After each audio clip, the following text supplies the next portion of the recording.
pendidikan agama dan budi pekerti.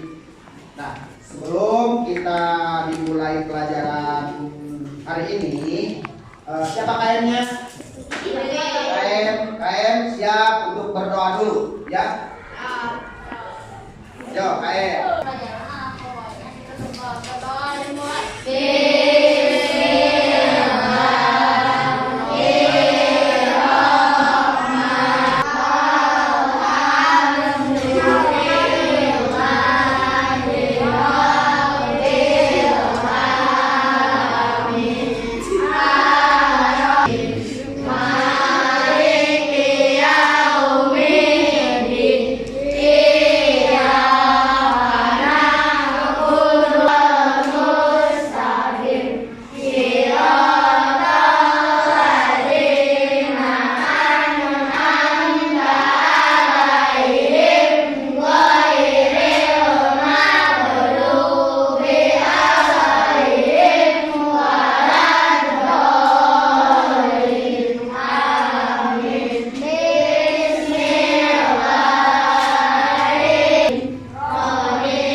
Sekarang Bapak akan menyampaikan sedikit tentang pembahasan ini, ya, yaitu kita akan membahas tentang surat Atin, yaitu pembahasan yang terakhir, ya, kandungan surah Atin.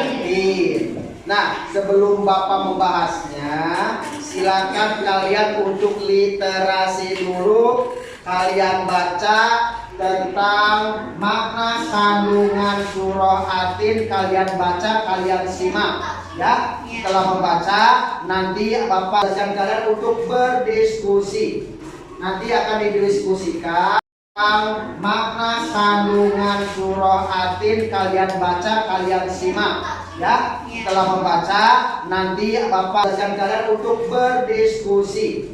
Nanti akan didiskusikan kandungan atau makna surah Atin dari ayat 1 sampai ayat 8. Silakan untuk dibaca dulu literasinya. Ya, semuanya dibaca di buka bukunya, ya. Surah Atin. Surah Atin.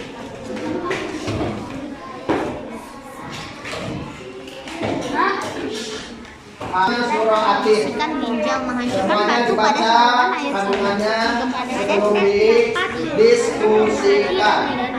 Zaitun adalah buah yang memiliki keistimewaan karena Nana, bagaimana, sudah literasinya? Sudah. Oke. Kalian lihat, perhatikan ke depan di sini, ya. Tadi kalian sudah literasi, ya, tentang surah Atin. Jadi Atin itu artinya apa? Buah tin. Nah, awas jangan salah. Arti dari Atin itu adalah buah tin. Jangan sampai memakai zaitun. Paham? Nah, jadi Atin artinya buah tin. Terdiri dari berapa ayat? 8 ayat surah yang ke Al-Quran, ya. Nah, tergolong surah Makkiyah. Kenapa disebut Makkiyah? Karena diturunkan di kota Makkah. Dinamakan surah Atin diambil dari ayat keberapa? Ayat ke-1 yang bunyinya apa? Wattini wad zaitun, yang artinya demi buah tin dan buah zaitun. Mantap.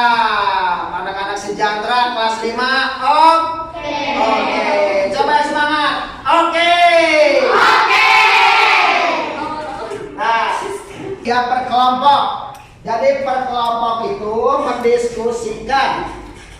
Kelompok 1 ayat 1 dan ayat 2 silakan kalian tulis makna kandungan surah At-Tin ayat 1 dan ayat 2. Kelompok 2 membahas tentang makna surah At-Tin ayat 3 dan 4. Kelompok 3 nih, kelompok 3 ayat 5 dan 6. Kelompok 7 dan 8, kelompok 4 adalah 7 dan 8. Yuk, siapa yang kerjakan? Ayo. Ingat-ingat, kelompok 1 ayat 1 dan 2, kelompok 2 ayat 3 dan 4, kelompok 3 ayat 5 dan 6. Kelompoknya ya. Mereka mau Ya, boleh.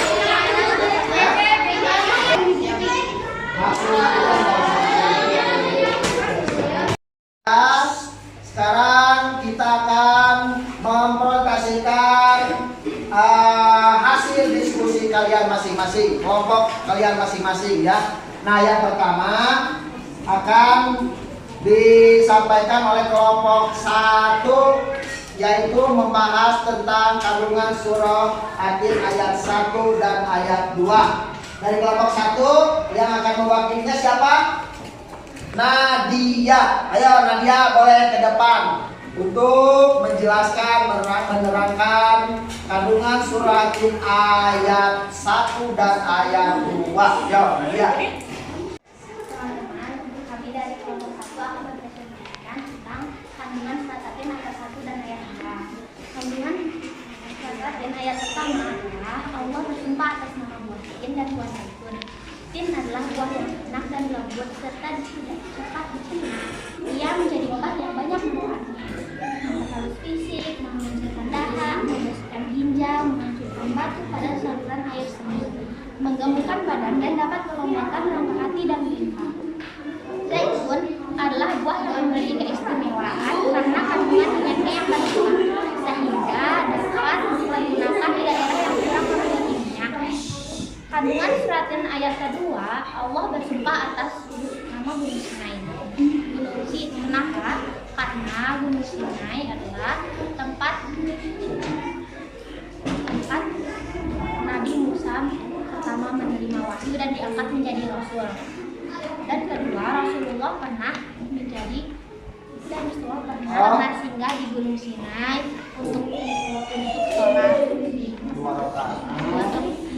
sholat 2 rakaat sebagai penghormatan. Terima kasih. Itu yang dapat kami sampaikan dari kelompok 1. Wassalamualaikum warahmatullahi wabarakatuh. Waalaikumsalam. Ya, tadi kelompok 1, kelompok 2 sudah mempresentasikan kegiatan masing-masing, tugas masing-masing. Sekarang kelompok 3 yang akan menerangkan tentang kandungan surah ayat berapa? Ayat 5 dan ayat 6. Ya, siapa yang wakilnya? Siapa namanya? Siapa? Tasya. Ayo Tasya ke depan. Assalamualaikum. Kami dari kelompok 3 akan mempresentasikan kandungan ayat surat At-Tin ayat 5 dan ayat 6. Ayat 5 adalah Allah Subhanahu wa taala mengingatkan manusia bahwa mereka sempurna tetapi dapat turun menjadi hina karena pengetahuan, sikap dan peribadahnya. Kemudian kami kembalikan ke tempat yang serendah-rendahnya. Ayat 6, orang-orang yang tidak pernah mengejek, menghina adalah orang yang beriman dan beribadah kepada Allah Subhanahu wa taala. Adalah orang yang saleh. Demikian orang tersebut akan selamat dunia akhirat seperti sholat, bersedekah dan menolong. Kelompok 3. Ya, sekarang kelompok 4. Silakan untuk ke depan ya. Untuk Assalamualaikum, saya dari kelompok Ayo dengarkan semuanya. Perhatikan kelompok 4 ayat nih. 7 dan ayat 8. Ayat 7, pada hari kiamat nanti ada hari pembalasan terhadap manusia yang baik dan buruk. Manusia seharusnya tidak meragukan adanya hari pembalasan karena Allah sudah menunjukkan bukti-buktinya. Allah Subhanahu wa taala memberikan akal kepada manusia untuk berpikir tentang ciptanya dan hari kiamat dan di hari kiamat agar manusia tidak lupa dan lalai sehingga terjerumus dalam dosa dan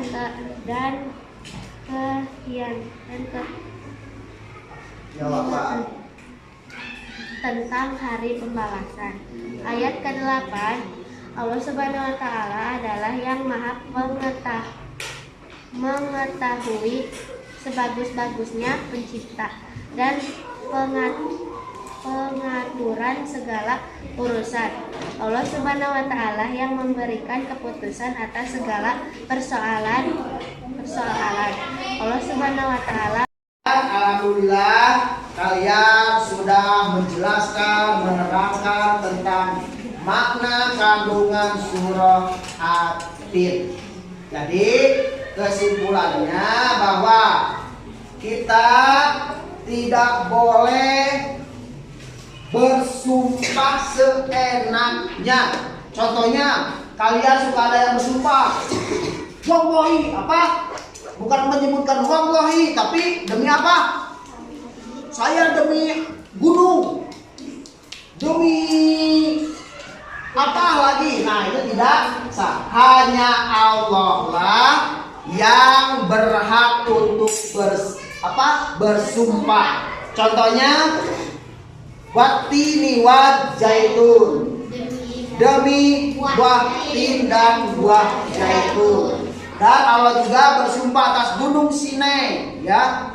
Nah, di sini banyak sekali sejarah-sejarah di gunung Sinai ini, ya, yang mana kejadian Nabi Musa alaihissalam mendapatkan wahyu pertama dan diangkat menjadi seorang rasul. Lalu ayat selanjutnya, ayat keempatnya, coba apa tadi? Ayat keempat apa? Ayat keempat bunyinya apa? Bunyi ayat keempat apa? Ayo.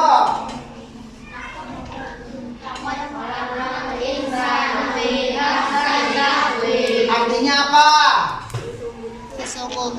Coba yang keras bacanya.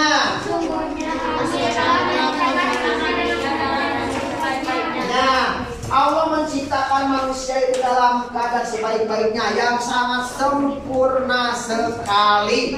Tapi dalam kesempurnaan manusia bisa menjadi terhina. Karena apa terhinanya? Karena perbuatan dan ucapan. Karena ilmunya dibuat untuk sombong, karena pintar menjadi sombong. Ucapannya yang kasar, yang kotor, perbuatannya juga sama, ya. Nah, itulah sebagiannya. Dan Allah Subhanahu wa taala menerangkan kita dikasih akal oleh Allah untuk apa? Salah satunya supaya kita bisa berpikir terhadap bahwa hari kiamat itu akan terjadi. Dan yang terakhir, bahwa Allah Subhanahu wa taala hakim yang paling adil itu adalah Allah Subhanahu wa taala. Dari semua hakim itu yang paling adil adalah Allah Subhanahu wa taala. Hakim di dunia ini yang menjadi hakim justru nanti di akhirat akan dihakimi oleh Allah. Paham semuanya? Paham? Ya? Paham tentang suratin? Coba Bapak bertanya, artinya apa? Buah. Ada berapa ayat? 8.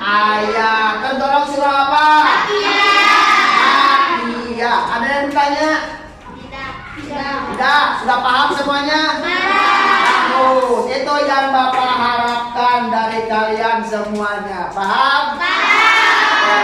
Anak sekalian, pelajaran pendidikan agama dan budi pekerti, kita bahas tentang makna kandungan surah At-Tin. Mudah-mudahan bermanfaat untuk kita semuanya. Terima kasih Bapak ucapkan sekali lagi, mudah-mudahan bermanfaat.